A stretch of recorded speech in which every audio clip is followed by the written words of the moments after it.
नमस्कार, बहुत बहुत स्वागत है आपका एनडीटीवी पर सवाल इंडिया का। में इस वक्त आप जुड़ रहे हैं। मेरा नाम है अंकित त्यागी। डोनाल्ड ट्रंप अमेरिका के राष्ट्रपति 47वें राष्ट्रपति बनेंगे। डोनाल्ड ट्रंप ने बहुमत का जो आंकड़ा है 270 उसको छू लिया है। उन्हें 277 इलेक्टोरल वोट अब तक मिले हैं। वहीं कमला हैरिस को 214 इलेक्टोरल वोट मिले हैं। ट्रंप अपने परिवार समेत इस जैसे जैसे नतीजे आ रहे थे उसके बाद ट्रंप मंच पर पहुंचे और उन्होंने अपने समर्थकों को संबोधित किया। अपने विजयी भाषण में डोनाल्ड ट्रंप ने कहा, हर दिन अपने शरीर की आखिरी सांस तक आपके और आपके बच्चों के लिए काम करता रहूंगा।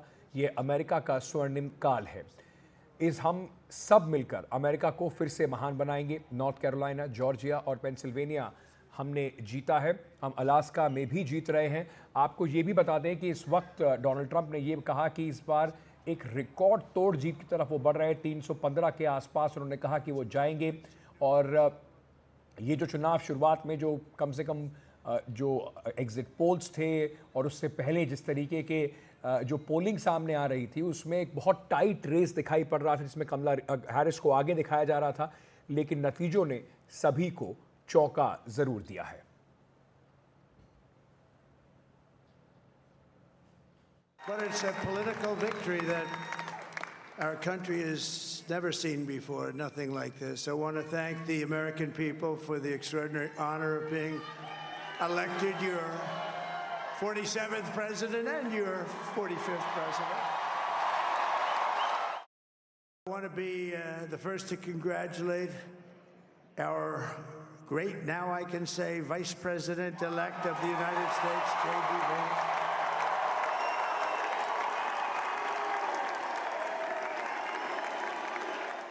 I want to be the first to congratulate our great, now I can say, Vice President-elect of the United States, J.D. Vance.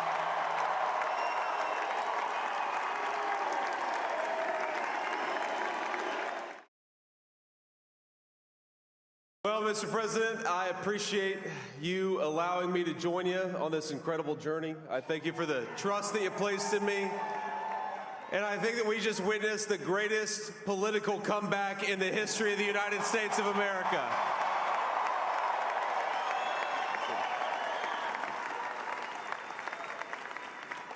And under President Trump's leadership, we're never going to stop fighting for you, for your dreams, for the future of your children. And after the greatest political comeback in American history, we're going to lead the greatest economic comeback in American history under Donald Trump's leadership. We're going to make it the best it's ever been. We can do that. If we had to wait longer, I don't know. It was going bad, and it was going bad fast.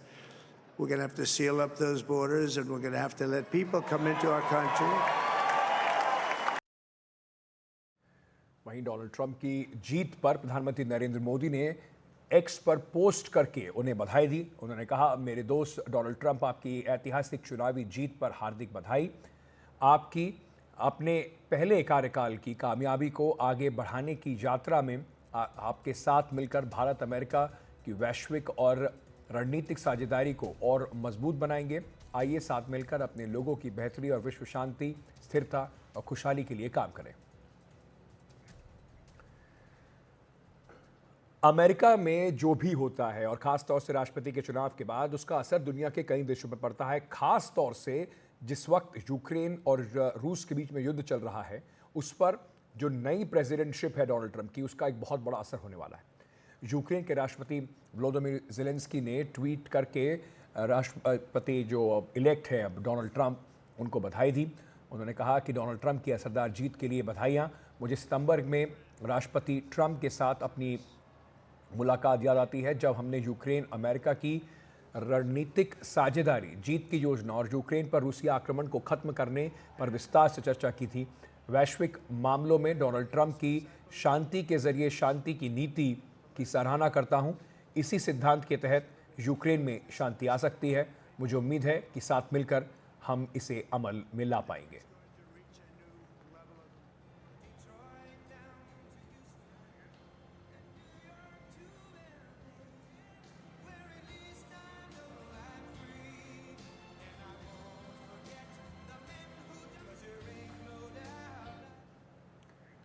चलिए, doctor Zakir Hussain विदेश नीति विशेषज्ञ हैं, इस वक्त हमारे साथ जुड़ रहे हैं। साथ ही साथ हमारे साथ संजीव श्रीवास्तव भी जुड़ रहे हैं, विदेश मामलों के विशेषज्ञ हैं। और हमारे साथ बाकी मेहमान भी जुड़ेंगे। प्रीतम माकोरे के पास भी चलेंगे, वो अध्यक्ष हैं global citizens forum United states of America में। आप सभी का बहुत बहुत स्वागत। सबसे पहले डॉक्टर जाकिर हुसैन, मैं आपसे ये समझना चाहता हूँ कि जो हम लगातार बातचीत इसके ऊपर कर रहे हैं कि एक बड़ा असर जो यूनाइटेड स्टेट्स ऑफ अमेरिका में प्रेसिडेंट कौन बनेगा उसका दुनिया में पड़ता है। भारत को खास तौर से लेकर डोनाल्ड ट्रंप की इस जीत को किस तरीके से आंका जाए, किस तरीके से देखा जाए? देखिए, जो पिछला जो इनका टर्म था, अगर उसको हम सामने रख के मापदंड बनाते हैं तो भारत के लिए एक अपॉर्चुनिटीज़ भी हैं, अवसर भी है और चैलेंजेस भी है, विरोधाभास भी है। अपॉर्चुनिटीज़ में हम बहुत ही क्लोज आए थे और बहुत से मुद्दों पे हमारी एग्रीमेंट बनी थी, लेकिन चैलेंजेस ये हुआ था साथ ही साथ हमारे ऊपर इकोनॉमिक आर्थिक सैंक्शन की तरीके से एक तरीके से आर्थिक पॉलिसी बिल्कुल ख़िलाफ़ थी हमारे। हमको जो है जनरलाइज प्रेफरेंस सिस्टम से हमको निकाल दिया गया, जहाँ पे हमारा $6 बिलियन का ट्रेड होता था वो ख़त्म कर दिया। हमको टैरिफ किंग कहा, आपको कहा कि हमारा जो है टैरिफ कम किया जाए। हमारा बैलेंस ऑफ पेमेंट ज़्यादा से ज़्यादा 15 से $20 बिलियन का सरप्लस था, उसको हमको फोर्स किया, हमको 7 अदर कंट्रीज के साथ खड़ा कर दिया। और उस वक्त जो है अफ़गानिस्तान में, अगर सामरिक दृष्टि से देखें तो अफ़गानिस्तान में निगोशिएशन चल रहा था, तो अफ़गानिस्तान का मसला सेटल नहीं था, तो बार बार जो है ट्रंप हमसे प्रेशर डाल रहे थे कि अफ़गानिस्तान में हमारी सहन शक्ति से मदद करिए, हमारी और तरीके से मदद करिए, जो हमारी फॉरेन पॉलिसी के अगेंस्ट में था। तो चलिए, अफ़गानिस्तान का मसला ख़त्म हो गया, तो लेकिन आर्थिक रूप से हमें एक दबाव में लिया जाएगा, डिफेंस कॉपरेशन हमारा बढ़ेगा, लेकिन हमको हाई प्राइस पे की जाएंगी। और तीसरा जो है, अगर हम रशिया को सामने रखते हैं तो वहाँ पर हमारा कॉपरेशन सीख किया जाएगा, कहीं ना कहीं हमारा रशिया से रिलेशन इम्प्रूव करने की बात की जाएगी।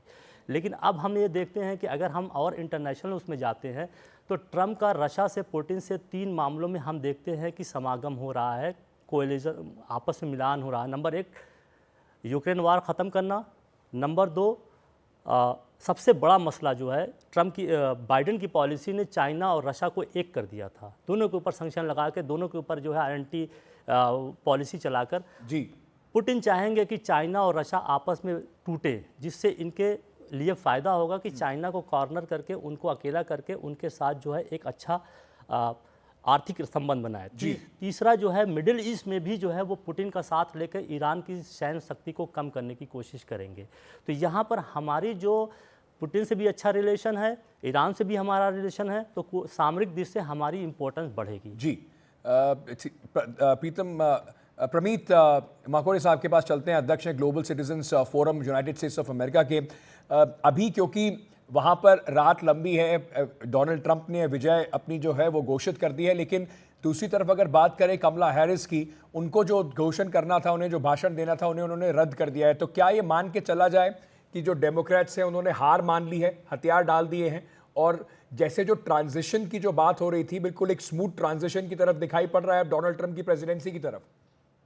आई थिंक जो जिस तरह से अभी परिणाम आए हैं, they are quite decisive in nature. अगर आप देखें कि जो 7 बैटल ग्राउंड स्टेट्स हैं, सभी में Trump is way ahead. So I don't think there will be too much of resistance, और definitely there is a setback, but उसका एक रेजिस्टेंस के रूप में आप नहीं देखेंगे। I think in next couple of hours you will see the concession speech hopefully, and there will be a transition of power. मुझे नहीं लगता कि किसी प्रकार की बड़ा गतिरोध दुनिया को देखने को मिलेगा।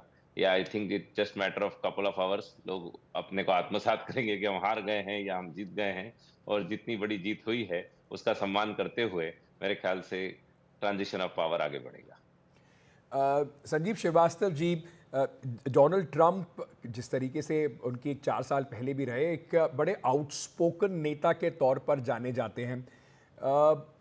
इस परिप्रेक्ष्य में जिस तरह की जीत उन्हें मिली है, सेनेट में अब उनकी जीत है, सुप्रीम कोर्ट में रिपब्लिकन जजेस जो हैं उनकी संख्या जो है वो ज़्यादा है, मतलब एक फ्री हैंड कहें अगर इस टर्म में तो डोनाल्ड ट्रंप को मिलने वाला है। उसका असर क्या देखते हैं, जिस तरीके से उनकी जो आगे की रणनीति रहेगी? देखिए, ये निसंदेह उनका स्वयं का फिर से राष्ट्रपति के लिए चुना जाना और सेनेट में रिपब्लिकन पार्टी की मेजॉरिटी का होना, ये उनको और उनके द्वारा जो नीतियां जो इम्प्लीमेंट की जाएंगी उसको उसके अप्रूवल को कराने में बहुत मददगार साबित होगा। सीनेट जो कि यूनाइटेड स्टेट्स ऑफ अमेरिका की संसद की एक बेहद शक्तिशाली जो है संस्था है, हाउस है। उसमें जाहिर है कि रिपब्लिकन पार्टी का बहुमत डोनाल्ड ट्रंप के जो हाथों को मजबूत करेगा और वो जो नई नीतियां इम्प्लीमेंट करने की तरफ बढ़ेंगे तो वो आसानी से उसको कर पाएंगे। लेकिन मैं यहाँ पर दो बातें अवश्य करना चाहूंगा कि जहां तक उनकी नीतियों का प्रश्न है, डोनाल्ड ट्रंप का फिर से अमेरिका के राष्ट्रपति के रूप में चुना जाना अमेरिका की जो घरेलू जो राजनीति है, जो घरेलू नीतियां हैं उसके लिए भी और अमेरिका की जो वैदेशिक जो नीतियां हैं उसके लिए भी एक बड़ा परिवर्तन लेकर के आएंगी।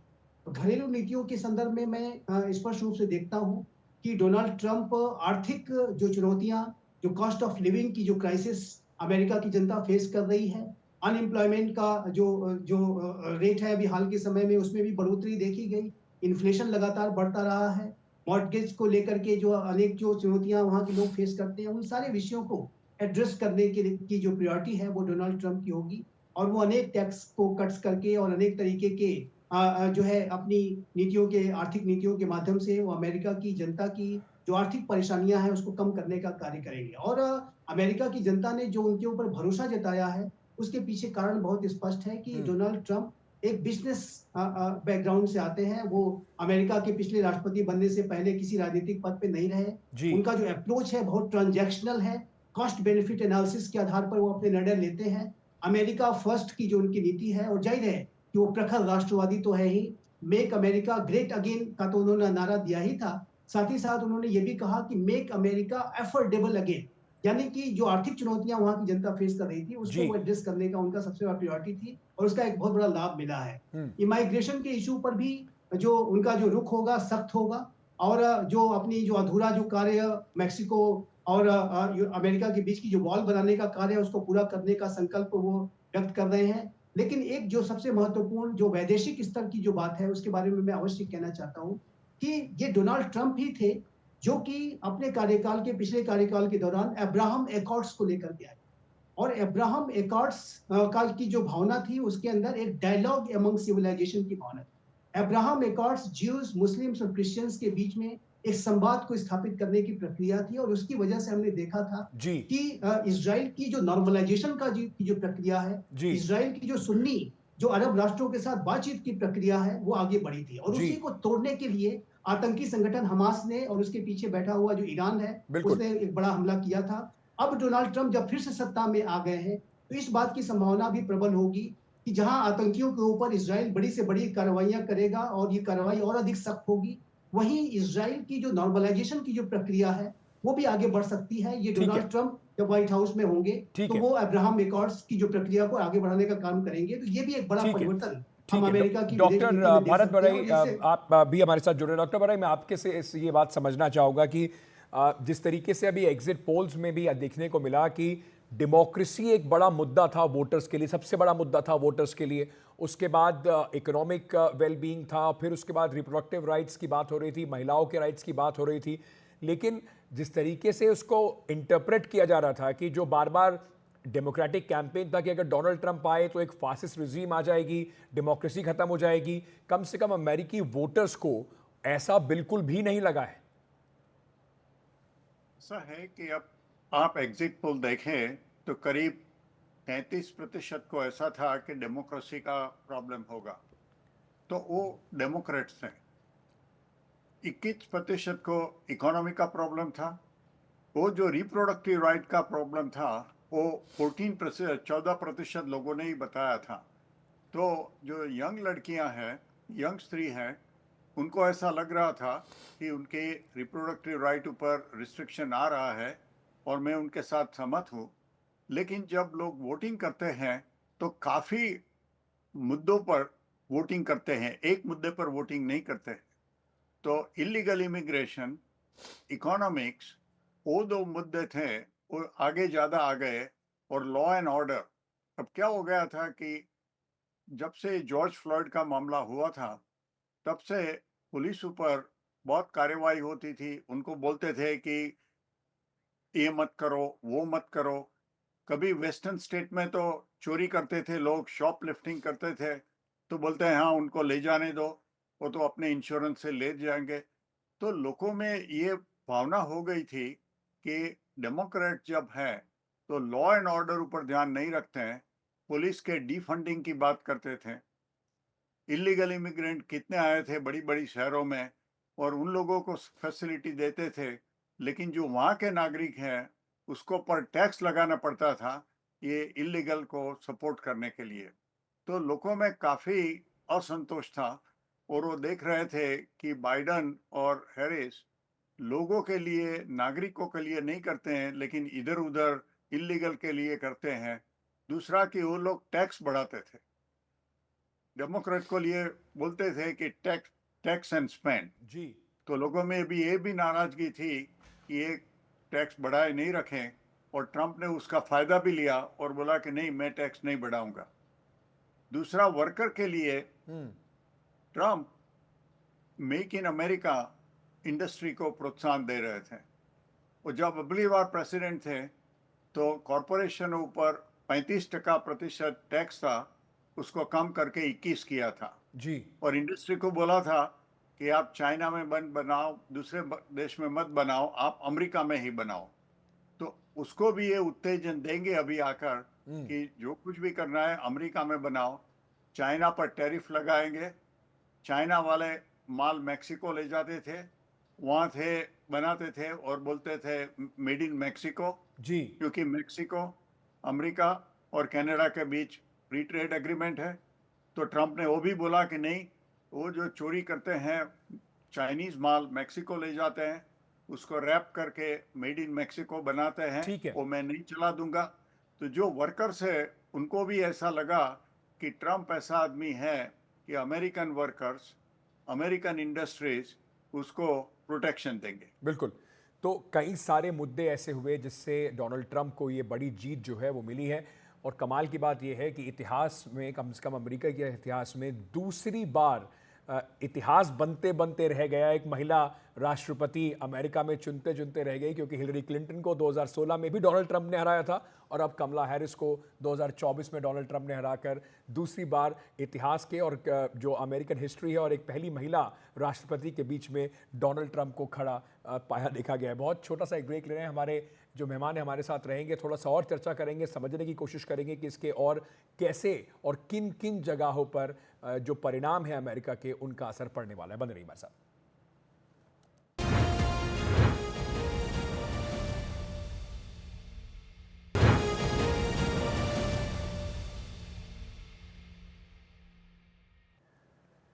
चलिए, तो इस वक्त बातचीत कर रहे हैं डोनाल्ड ट्रंप, जो अमेरिका के 47वें राष्ट्रपति बनने वाले हैं।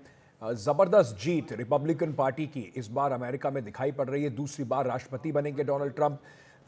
डॉक्टर हुसैन, जिस तरीके से हम पहले भी बात कर रहे थे, ये जो जीत है इसका पैमाना अमेरिका के अगर इतिहास के रीसेंट हिस्ट्री में देखें तो उसमें भी काफ़ी बड़ा इसलिए दिखाई पड़ता है क्योंकि ना सिर्फ जो इलेक्टोरल वोट है उसमें डोनाल्ड ट्रंप की जीत दिखाई पड़ रही है, पॉपुलर वोट में भी वो कमला हैरिस से आगे हैं।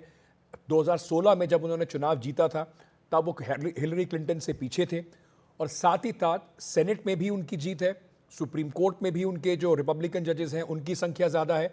तो कुल मिलाकर ये जो इस बार का 4 साल का डोनाल्ड ट्रंप का जो टर्म होने वाला है, एक तरीके से देखा जाए तो बिल्कुल फ्री हैंड होगा उनके पास। जी बिल्कुल। लेकिन एक बात मैं ये कह रहा हूँ कि 2016 के बाद से उनकी पोजीशन इम्प्रूव होती रही है। इनकी जो 2020 में जो हार हुई थी वो पेंसिल्वानिया में बड़ा रोल अदा किया था। उसमें जो वोटिंग जो मेलिंग एड्रेस से हुई थी उसमें कोविड में वो संभाल नहीं पाए थे, इसीलिए वो कह रहे थे कि हमारे साथ धांधली हुई है, हमारे साथ जो है प्रॉब्लम क्रिएट की गई है। और ये चीज़ जो है इन्होंने अब की बार जो है वोटिंग थ्रू मेल जो होता है उसको कायदे से हैंडल किया है। उनका कहना ये था कि जो बूढ़े लोग हैं, जो असमर्थ लोग हैं, वोटिंग नहीं कर पा रहे हैं मेलिंग के थ्रू, उनके साथ फ्रॉड किया गया। तो ये एक आपका बिल्कुल सही पैमाना है। और दूसरी बात मैं ये कह रहा हूँ कि हमारी सारी एनालिसिस एक तरफ है और ट्रंप का अपना पर्सनल कैरेक्टर एक तरफ है। वो बहुत ही अनप्रेडिक्टेबल साबित होते हैं हर जगह। तो हम कुछ सोच सकते हैं लेकिन वो ट्रम्प क्या करेंगे, उनके दिमाग में उस वक्त क्या बात आएगी, ये कहना बड़ा मुश्किल है, क्योंकि जिस तरीके से उन्होंने अपने स्टाफ को हायर एंड फायर किया फ्रॉम टाइम टू टाइम, और जिस तरीके से उन्होंने फॉरेन पॉलिसी को चेंजिंग किया, जिस तरीके से उन्होंने डोमेस्टिक पॉलिसी में इकोनॉमिक पॉलिसी को चेंज किया, इलीगल इमिग्रेशन को लेके चेंज किया, सारी चीज़ें जो है वो उसको प्रिडिक्ट नहीं किया जा सकता। तो मुझे ये लगता है कि अभी ट्रम्प के बारे में हम तो उनकी जो है पास नीतियों के हिसाब से जज कर रहे हैं, लेकिन ये भी देखा गया है जो यूएस का प्रेसिडेंट सेकेंड टर्म में जाता है, वो फाइनल होता है, उसमें कुछ और करने की वो कोशिश करता है ताकि वो हिस्ट्री में एक मेमोरेबल चैप्टर की तरह जाना जाए। लेगेसी टर्म के तौर पर इसको देखा जाएगा कि वो क्या अपनी लेगेसी छोड़ के जाते हैं। जी प्रमीत माकोरे साहब, आपसे ही समझना चाहेंगे, क्योंकि आप यूएसए में ही हैं इस वक्त, वहाँ पर देर रात का समय है, लेकिन किस तरीके से इसको देखा जा रहा है? इस तरह की जीत की उम्मीद शायद रिपब्लिकन्स को भी नहीं होगी। एक बहुत टाइट रेस थी, सबको लग रहा था कि जो भी जीतेगा बड़ा आसपास का मामला होगा। यहाँ पर सातों जो स्विंग स्टेट हैं उन सभी में डोनाल्ड ट्रंप या तो जीत रहे हैं या उनकी बढ़त दिखाई पड़ रही है। ये एक अप्रत्याशित जीत की तरह दिखाई पड़ रहा है। देखिए, कई एक्सपर्ट्स का ये मानना भी था, I was also one of them, that see the all the polls were very close to each other. अगर आप देखें तो बिल्कुल नेक टू नेक फाइट थी, and there was a margin of error was 3 to 4%, everybody was talking. अब जब एक trend जाता है तो मार्जिन ऑफ एरर एक तरफ जाता है, ये हर पोल्स में इस तरह से आपको हर चुनाव के एनालिसिस में आपको दिखेगा।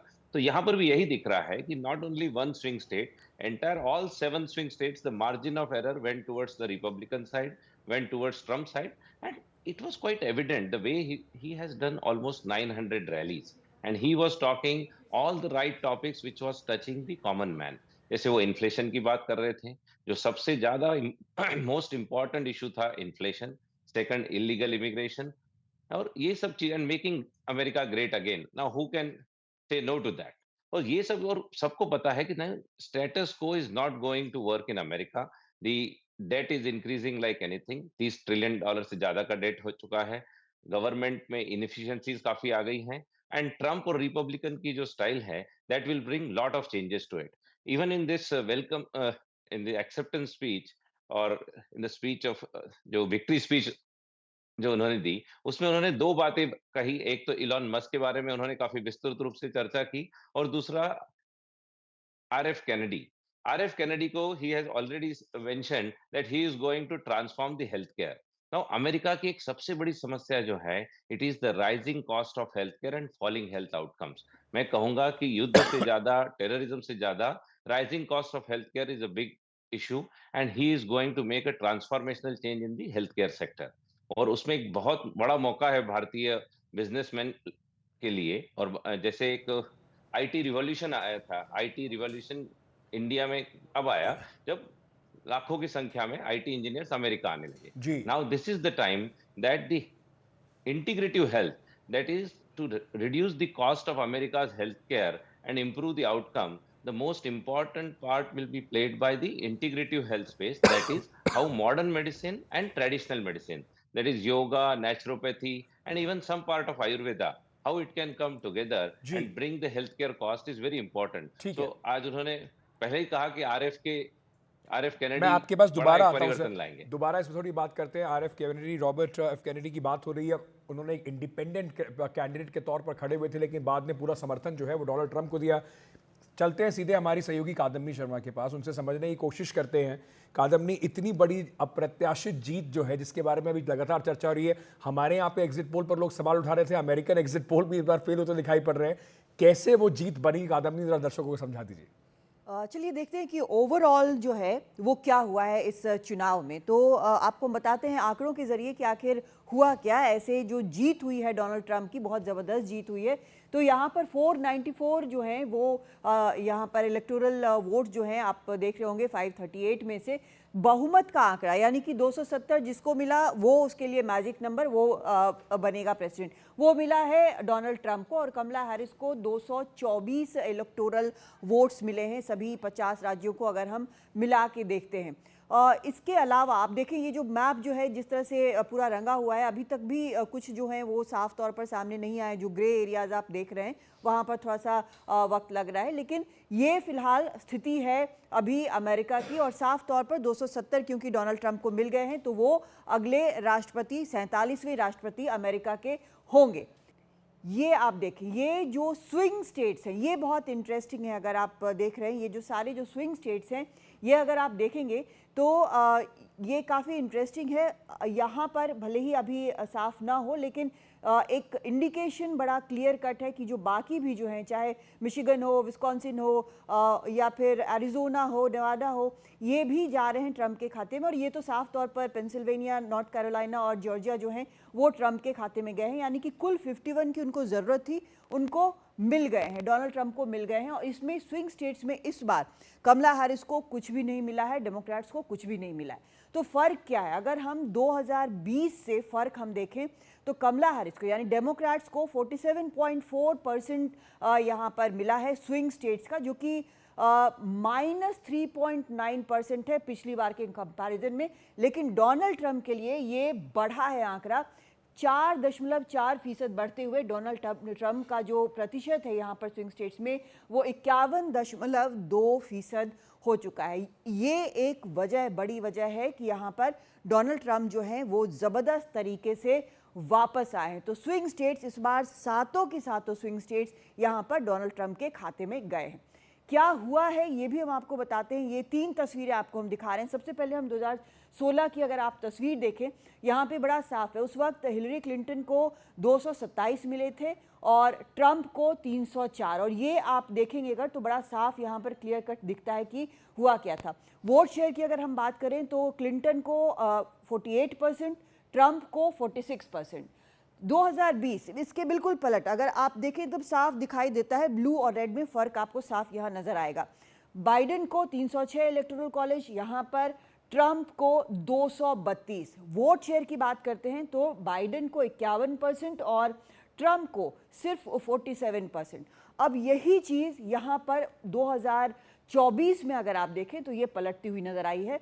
2024 में अभी कमला हैरिस को 224 इलेक्टोरल कॉलेज वोट मिले हैं और डोनाल्ड ट्रंप को 270 और इससे आगे भी जाने की संभावना है। तो कुल मिला के ये आज एक फाइनल तस्वीर जो उभरी है अमेरिका की और डोनाल्ड ट्रंप के ज़बरदस्त कमबैक की, वो आज ये है।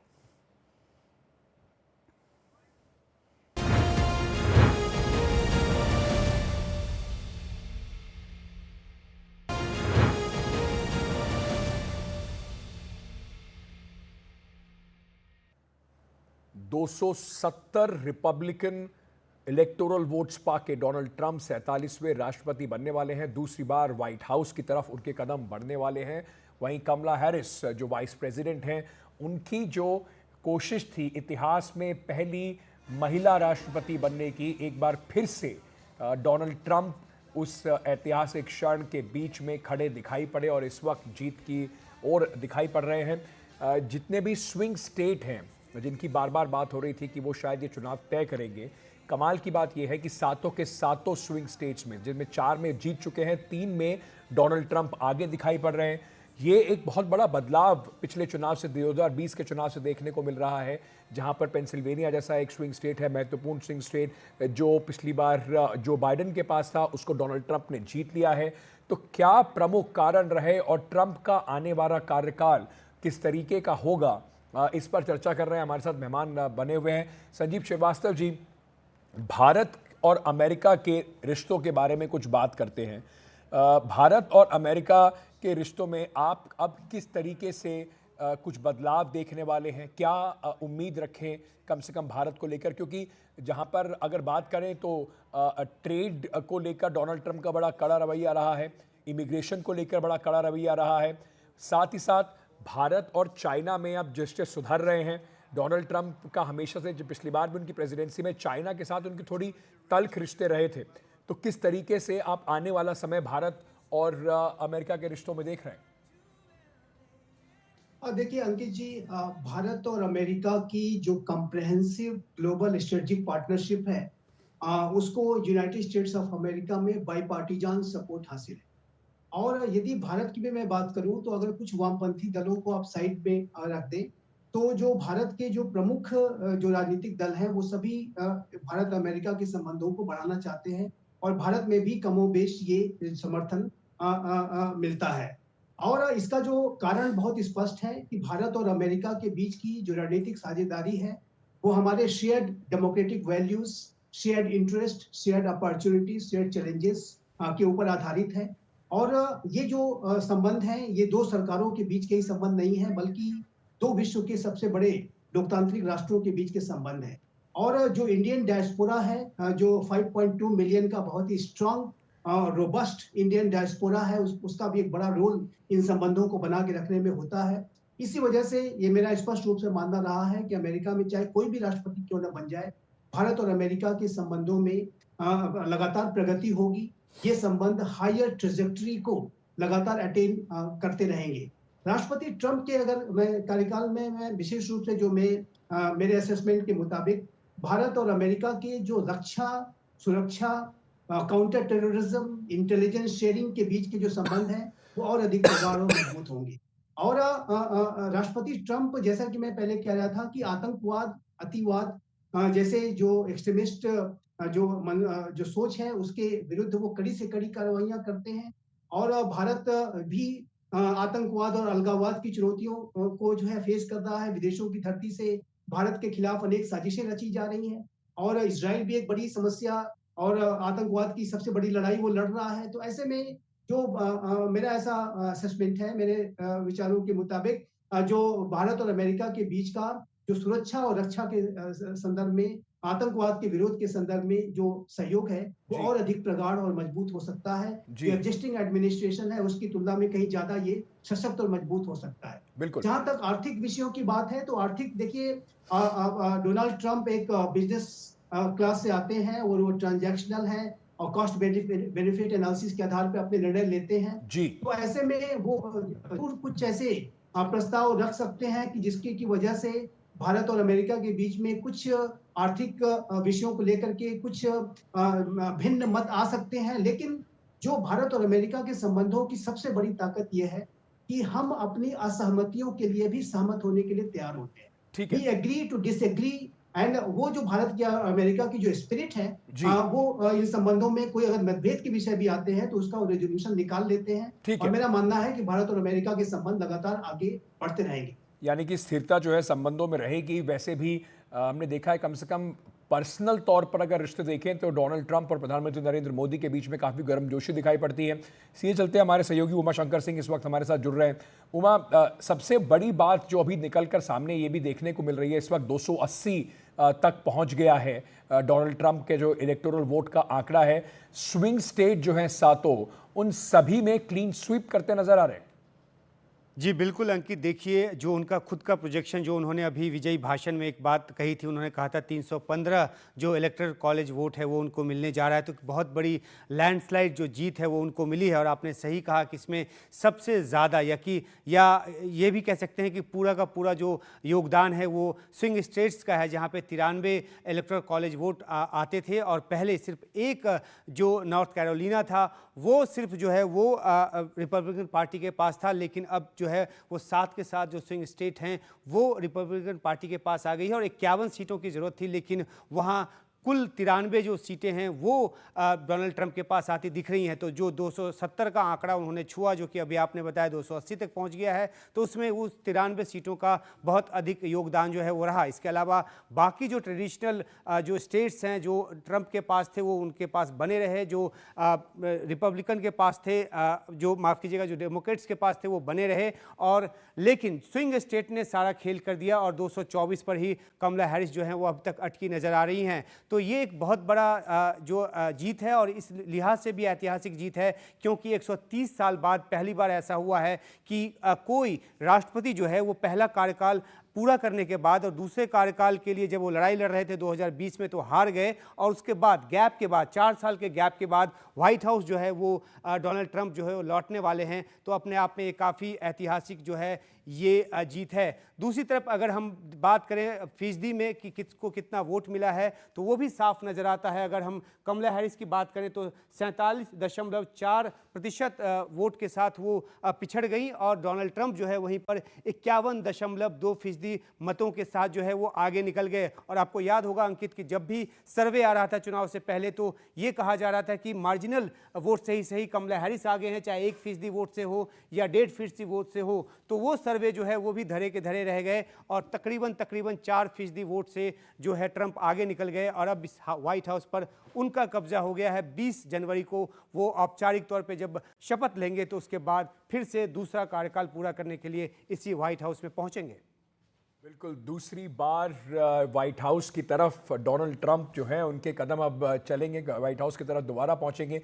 कमाल की बात यह है कि किस तरीके से डोनाल्ड ट्रंप पहले जीते 2016 में, फिर हार गए और उसके बाद अब फिर से वापस आए। यानी कि पिछले कम से कम अगर आप देखें तो 12 सालों में रिपब्लिकन पार्टी के सबसे बड़े नेता के तौर पर डोनाल्ड ट्रंप बने रहे हैं। और ये जो पूरी कैंपेन थी इस बार की, वो बहुत ही नाटकीय कैंपेन थी। जानलेवा हमला उनके ऊपर हुआ, उसके बाद कैंपेन जिस तरीके से उठी, और डोनाल्ड ट्रंप का जो चिर परिचित स्टाइल है, डॉक्टर भारत बरई, बड़ा एग्रेसिव कैंपेन रहा, बहुत डिवाइडेड, जिसको कहते हैं अंग्रेजी में पोलराइज्ड कैंपेन रहा। और अमेरिका में भी एक ज़बरदस्त बिखराव की तरह से देखा गया इस पूरे चुनाव को। क्या इस जीत के बाद डोनाल्ड ट्रंप में वो क्षमता है, डोनाल्ड ट्रंप जिस तरीके से बात करते अब तक रहे हैं, लोगों को साथ जोड़ सके?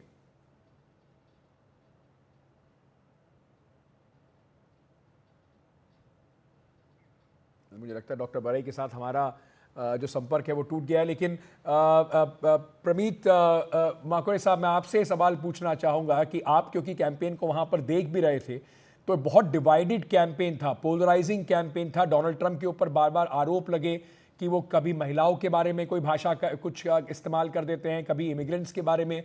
अब आपको लगता है इतनी बड़ी जीत के बाद क्या वो सारे सेक्शन और मार्जिनलाइज फील करेंगे, या डोनाल्ड ट्रंप उन्हें साथ ला सकते हैं? आई थिंक उनको बड़ा प्रयास करना होगा सबको साथ लाने के लिए। एक विक्ट्री स्पीच में जरूर उन्होंने उसका एक तरह से साथ लाने के लिए कुछ बात तो कही, but I think the campaign for last 1.5 year is so divisive in nature. और आपने देखा होगा कि भाई आज इट्स नॉट अ मल्टीपोलर कि मल्टी पार्टीज यहाँ कॉन्टेस्ट नहीं करती हैं, 2 ही पार्टीज हैं। और अगर वो 48% और 52% यानी literally America is divided into half and half. तो इसमें जो राष्ट्रपति बनते हैं उनको एक एक्स्ट्रा प्रयास करना होगा, और ट्रम्प साहब और उनकी पूरे जो कैबिनेट हो उसको तो बहुत ज्यादा प्रयास करना होगा, at least in the first 100 days to unify the country, because when he wants to make America great again and we all wants to contribute towards that, then everybody has to come together, irrespective कि वो Democrat है कि Republican है। और बड़े जो मुद्दे उन्होंने जो चूज किए हैं और जिस मुद्दों पे वो कंटिन्यूअस कैंपेन कर रहे हैं, 900 से ज्यादा रैलीज उन्होंने की है, वो हर आदमी के दिल को छूने वाले मुद्दे हैं। इन्फ्लेशन कम करना हर आदमी चाहता है, अफोर्डेबिलिटी लाना हर आदमी चाहता है, अमेरिका को डेट कम करना अमेरिका के लिए बहुत अवश्यंभावी है, हेल्थ केयर में सिग्निफिकेंट रिफॉर्म लाना बहुत जरूरी है। अमेरिका टेक्नोलॉजी में जरूर आगे है, लेकिन जिस अमाउंट ऑफ खर्चा जो होता है और उसके जो रिजल्ट्स आते हैं, उसकी जो पैरिटी है उस पे भी बहुत काम करेंगे। और yesterday once again he talked a lot about Elon Musk, and he is the one of the best capitalist one could ever think of. तो इन सबको साथ में लेकर, यंग जनरेशन, महिलाएं, सबको साथ में लेकर एक नए अमेरिका का अध्याय रचा जाएगा, इसमें कोई शक नहीं। लेकिन उसके लिए एक अथक प्रयास करना होगा, और वो मुझे लगता है कि ट्रंप और उनकी जो नई कैबिनेट है वो जरूर करेगी। एंड ट्रंप ने जो सीखा है, भाई first time there was always some error, some mistakes that will be corrected, and in second term all these mistakes will be corrected and America will go for a new chapter which will be remembered forever. Elon Musk तो दिखाई पड़ रहा है कि Trump के साथ बहुत closely काम करेंगे, लेकिन क्या पहली ट्रंप एडमिनिस्ट्रेशन में जिस तरीके से उनके परिवार के और भी लोग थे, उनकी बेटी इवांका ट्रंप, उनके दामाद भी साथ में काम कर रहे थे, एडमिनिस्ट्रेशन का हिस्सा थे, तो क्या उसी तरीके की कुछ एडमिनिस्ट्रेशन देखने को मिलेगी? क्योंकि उसमें कंट्रोवर्सीज भी बहुत हुई थी, हायर एंड फायर वाली एक पॉलिसी ट्रंप के साथ काम करने वाले लोगों में दिखाई पड़ रही थी। देखिए, ट्रम्प साहब की जो स्टाइल है, आई don't think it will change a lot. आप जैसे मोदी साहब की स्टाइल और ट्रम्प साहब की स्टाइल, इनकी एक अनोखी, इनकी एक यूनिक स्टाइल है, और उनको उसमें आप बहुत ज्यादा परिवर्तन अगर आप चाहें भी तो भी नहीं कर सकते हैं। He is going to go with his own style, and I think in this campaign he has reduced his like जो बच्चों का और इवांका और इनका सबका जो इंटरफेरेंस था, उन्होंने कुछ कम रखा था। आई थिंक उसको वो कंटिन्यू करेंगे, but he is always very unpredictable, तो hope he will reduce that, but I think make America great again, that momentum will never stop for next 4 years.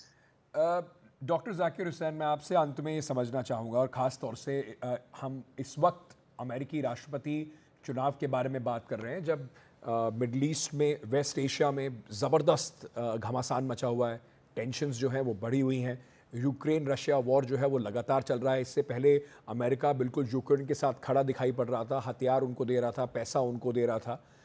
क्या डोनाल्ड ट्रंप, जो बार बार ये कहते रहे हैं कि मेरे आते ही शांति स्थापना हो जाएगी, इतना आसान होगा उनके लिए इन सब लड़ाइयों के बीच में कुछ ना कुछ बीच में आके कुछ करने का? देखिए, जहाँ तक डोनाल्ड ट्रंप का मसला है, उनके ऊपर किसी लॉबी का दबाव नहीं है।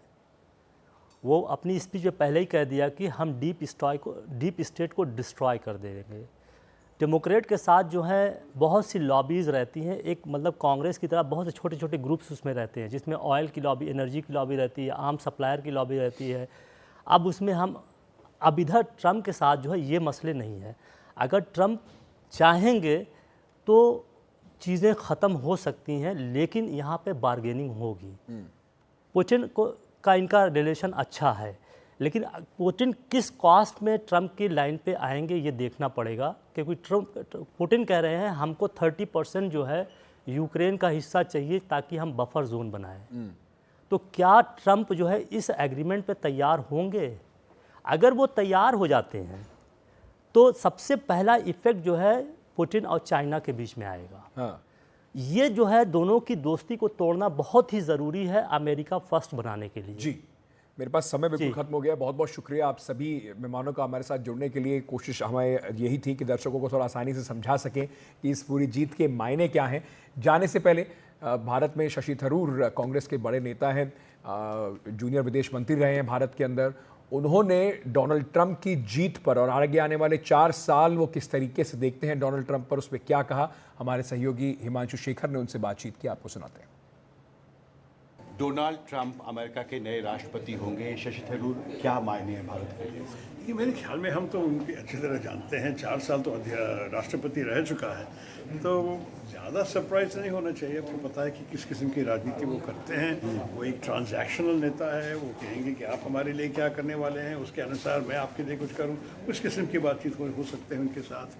वो ट्रेड के बारे में काफ़ी टफ है। वो कह रहा है कि अगर भारत टैरिफ्स लगाएंगे, हम जो एक्सपोर्ट कर रहे हैं भारत को, अगर वहाँ आप टैरिफ्स लगाएंगे, कस्टम्स ड्यूटी टैक्स वगैरह, तो हम भी आपकी चीज़ों पे लगाएंगे। ये तो अच्छी बात नहीं है हमारे कंपनीज के लिए जो अभी अमेरिका को एक्सपोर्ट कर रहे हैं। कुछ तकलीफ हो सकते हैं, इमिग्रेशन में कुछ कठिनाइयाँ आ सकते हैं, क्योंकि वो बहुत स्ट्रॉन्ग लाइन लिया है इमिग्रेशन के बारे में। और अगर हमारे लोग उस देश में गए वीज़ाज़ के लिए, अगर वीज़ाज़ कम हो गए तो उसके बाद फैमिली रियूनियन करने के लिए उनके परिवार को ले आना चाहते हैं, शायद उसमें कुछ कठिनाई आ सके। ऑन द अदर हैंड आप ये भी देख सकेंगे कि चाइना के खिलाफ वो बहुत मजबूत है। वो चाइना को बिल्कुल पसंद नहीं करते हैं, और हमारी जो दिक्कतें हैं चाइना के साथ, इनमें तो अमेरिका का ये टफ लाइन लेना हमारे तो इंटरेस्ट में ही है। तो सब कुछ ये सब बैलेंस करना पड़ेगा। लेकिन ये भी आप जानते हैं कि ये तो खुला आदमी है, सब कुछ बताते हैं, कुछ साल से हम उन्हें जानते हैं, इसमें तो कुछ छुपी